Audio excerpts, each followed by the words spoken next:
Dando continuidade, nós temos aqui a representação de um plano cartesiano, onde nós temos duas retas perpendiculares, norte-sul, oeste-leste, e vamos representar aqui graficamente três vetores de deslocamento.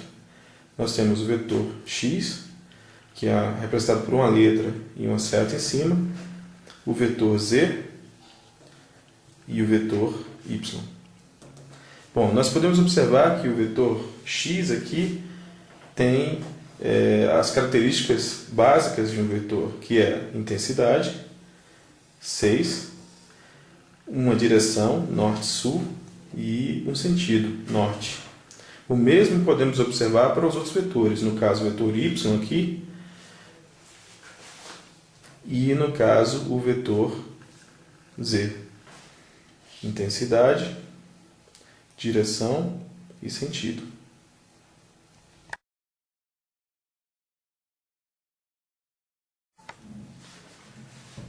Bom, do mesmo modo que nós definimos operações de soma e subtração para os escalares, nós podemos também definir as mesmas operações para os vetores. Bom, cabe ressaltar aqui que a grandeza vetor, apesar de requerer mais informações para a sua definição, nós podemos representar fenômenos físicos de forma mais completa. Essa é uma grandeza bastante útil com relação à representação na física. Bom, nós podemos olhar aqui que se pegarmos um vetor na direção norte-sul que tenha uma unidade e somarmos a um outro vetor com duas unidades, nós teremos um vetor maior, agora com 3 unidades. A mesma operação nós podemos fazer na direção oeste-leste, onde podemos pegar um vetor com uma unidade, somarmos a um vetor com 3 unidades e obtemos um vetor com 4 unidades. Já com relação à operação de subtração, nós podemos pegar aqui na direção oeste-leste um vetor com 4 unidades e subtrair um vetor de 2 unidades, e aí nós obteremos um vetor menor com apenas 2 unidades na direção leste-oeste, no sentido oeste. Do mesmo modo, nós poderíamos sair da origem e ir ao ponto A e percorrer um determinado caminho. Nós poderíamos percorrer o seguinte caminho: um vetor na direção norte com uma unidade, um vetor na direção leste com 2 unidades, outro vetor na direção norte com 2 unidades e mais um vetor na direção leste com 2 unidades. Bom, a soma desses vetores seria a ligação do ponto de origem ao ponto A,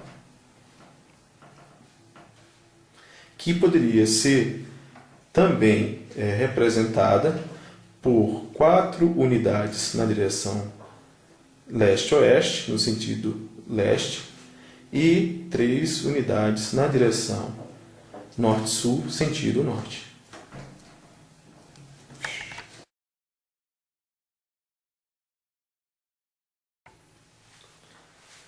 Bom, voltando ao plano cartesiano, nós podemos colocar uma questão aqui. Se sairmos da origem e chegarmos ao ponto A, nós podemos fazer basicamente 2 caminhos. Saindo da origem, 3 unidades no sentido norte, 4 unidades no sentido leste, chegamos ao ponto A. Ou, saindo da origem, no sentido leste, 4 unidades, e no sentido norte, 3 unidades. Bom, a questão é a seguinte: qual seria esse vetor resultante, D? Bom, a forma de responder essa pergunta é usar Pitágoras, pois temos aí um triângulo 0BA, origem BA, que é um triângulo retângulo.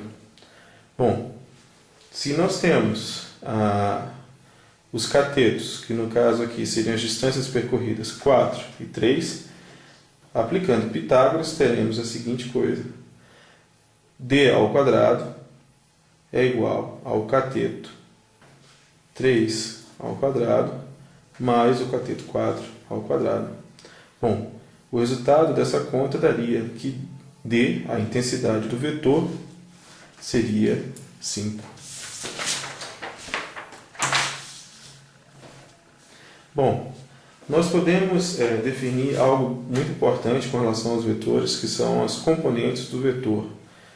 Uma vez que nós sabemos a sua intensidade